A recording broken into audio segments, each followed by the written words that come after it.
वैसे तो आजकल की राजनीति में कोई स्वच्छ नीति से राज करता ही नहीं।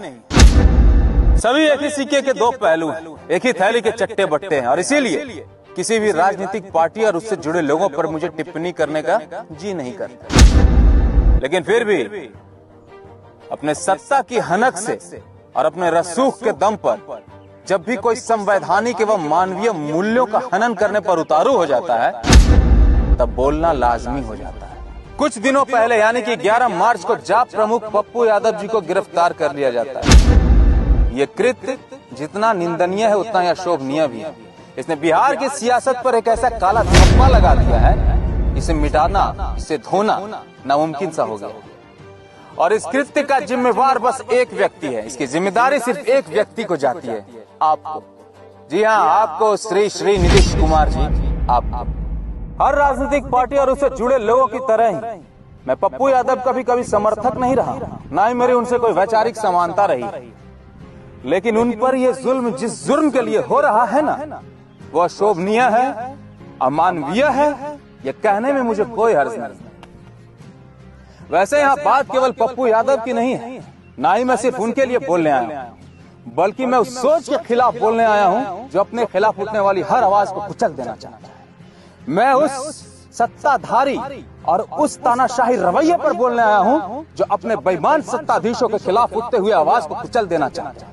मैं उन तमाम लोगों के लिए बोलने आया हूँ जो दिन रात अपनी जान की परवाह किए बगैर लोगों की सेवा कर रहे हैं, मगर सरकार अपनी नाकामियों को छुपाने के लिए उनको जेल की सलाखों में कैद कर रही है। बाकी अब बात पप्पू यादव की करें तो उनके अपराधों की सजा संविधान तय करेगी, जिसने कभी उनके अपराधों के लिए जेल की सलाखें भी लिखी। लेकिन आज के परिवेश में जब शासन प्रशासन पूरी तरह से विफल है और लोगों में त्राहिमाम का माहौल है, तो उनके द्वारा किए गए कार्य मानवता की मिसाल पेश कर रहे हैं। उनके द्वारा किए गए कार्य इंसान और इंसानियत को जीवित रखे हुए हैं। ऐसा कहना कोई अतिशयोक्ति नहीं होगी और ऐसा कहने में कोई हर्ज नहीं। परंतु जिस प्रकार अपने संवैधानिक मूल्यों को ताक पर रखकर अपनी पुलिसिया शक्ति के द्वारा ये जो घिनौना सलूक किया है ना, उसकी जितनी भर्त्सना की जाए कम होगी।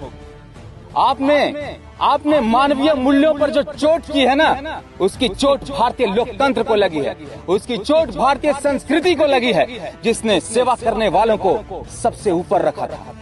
परंतु अफसोस, वैसे तो हम ज्यादा नहीं बोलेंगे, क्योंकि ज्यादा बोलेंगे तो ज्यादा बोल जाएंगे और फिर आप हम पर नयका कानून के तहत कार्रवाई कर दीजिएगा।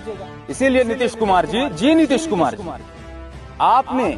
आपने अपने कृत्यों से संविधान को जो छलनी किया है ना, उसके लिए हमारा और पूरे बिहार का लानत स्वीकार कीजिए और थोड़ा शर्म कीजिए। और अगर अपने कर्म पर शर्म आ जाए तो पप्पू यादव जी जैसे लोगों को छोड़ दीजिए, ताकि वो जेल से बाहर आकर उन लोगों की मदद कर पाएं जहां आपका शासन, आपका प्रशासन, आप पहुंचने में विफल रह चुके हैं।